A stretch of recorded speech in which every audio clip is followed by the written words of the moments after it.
put our noses in the trough and we feed from it. Well, Gareth Peirce, unlike the Cameron administration, the Obama administration says they are unlikely to conduct their own public inquiry. This is from the New York Times, saying that early in his presidency, President Obama rejected the idea of a broad inquiry into rendition, torture, secret detention, and other reported practices in the American campaign against terrorism, saying he wanted to look forward. So I wanted to go to one of the British citizens you're talking about, your own client, Gareth Peirce, Mozambique, who was held at Guantánamo for more than 7 years. A British citizen born and raised in Birmingham. He was seized in February of 2002 by the CIA in Islamabad. We went to London to talk to Mozambique when he was finally released 5 years later. He talked about his experience. So that when I was eventually given into American custody and taken over to Kandahar, the treatment that I received through the processing was probably the most dehumanizing process I think that anybody has ever endured in recent times, which included having soldiers sit on me and many other detainees, several of them pushing down on my head and my legs and my back, ripping over my clothes with a knife which I could feel slicing the cold blade against the back of my legs and back. And then photographs being taken of me naked, being shackled, being spat at, photographs of me shaven and unshaven, photographs of soldiers abusing me and other detainees, and derisive remarks about being a terrorist, being a murderer, being Muslim scum, things like this, dogs barking, and then eventually being taken over to an FBI agent who looked rather strange with his FBI cap on, while I'm shivering there in naked, and him asking me when was the last time I saw Mullah Omar, when was the last time I saw Osama bin Laden, which was a standard question they asked of every detainee. Mozambique was held in U.S. detention for around 7 years, held at Guantánamo for years. Can you talk about what happened to him when he came out, Gareth Peirce? He was never charged with a crime, and why he was taken, what you understood. He said he underwent more than 300 interrogations, not to mention death threats and torture. He's one casualty out of, sadly, thousands, tens of thousands, who were viewed in that, what Edward Said rightly condemned as a cartoon-like depiction of the world, of good and evil, the West against Islam, in which there has been, and to a large extent still is not, any comprehension of the plurality, the variety, the richness, the depth of each other's entities, either national or as individuals or as groups.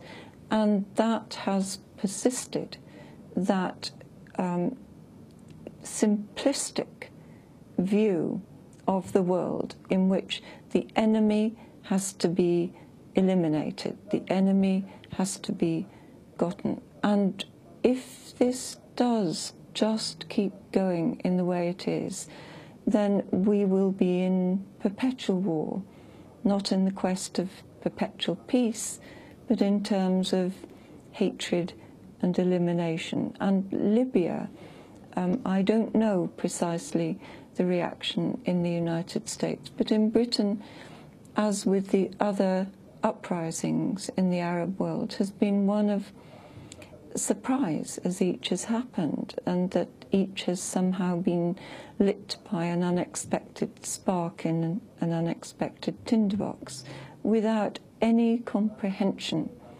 that the history of those nations has been one of the worst kind of oppression, in which we as governments, yours and mine, have constantly not just backed the wrong horse. It isn't that simplistic a choice. We have backed and encouraged leaders of those countries who have been monsters, who have oppressed their people. And we have categorized the resistance, the dissent, as the enemy, as Islamic extremism, radicalism that has to be eliminated. If ever there was a moment for a revolution in our thinking, this is it. We have not understood for 10 years much of what the world has been about.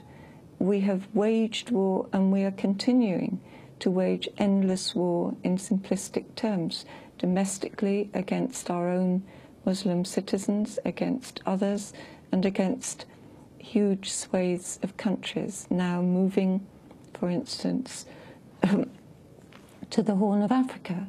We cannot continue in this permanence of combative aggression in our thinking, let alone our actions. And this is an opportunity, I would have thought, that Libya and what's being found there, which is essential historic documentation of how we arrived at this pass, it's essential it be grappled with. And if Obama has said no to an inquiry so far, then this is a moment for at least other worldwide organizations, the UN Committee Against Torture, the European Committee for the Prevention of Torture, all of those organizations to say, if you countries are not going to have your own inquiries, we are going to have an inquiry, and we are going to investigate, and those countries which have endorsed the right for us to enter and investigate, we're going to do so.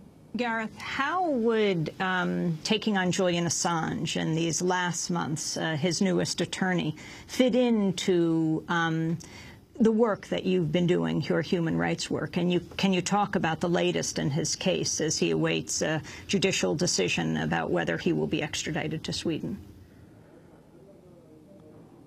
I'm sure, as you know, that the element of the case that it exists in the English courts and for which I was asked to represent him relates to a narrow issue, a request from Sweden to the UK. I think in relation to the bigger picture, in fact, just as a personal comment, one could say that WikiLeaks, the whole policy or potential of the right to the world to know, in fact, becomes not irrelevant, but when you can go to the British Embassy in Tripoli and find the data, if you can go to Musa Kusa's office in Tripoli and find the data, and that is put out into the open, and we regard it as essential to know. And the world isn't falling apart at these revelations in that sense. Embarrassment extreme, I'm sure. But does anyone contest that having more information isn't essential for us to put the world in a better state? I don't make an equivalency between every revelation of everything intended to remain secret. I don't do that. But I do say knowledge and understanding is essential for the world we inhabit. Gareth Peirce, we will leave it there. We thank you so much for being with us. Author of Dispatches from the Dark Side on Torture and the Death of Justice. She's one of Britain's most well-known human rights attorneys, has represented numerous Guantánamo prisoners, as well as Julian Assange. She was speaking to us from London. This is Democracy Now!, democracynow.org, The War and Peace.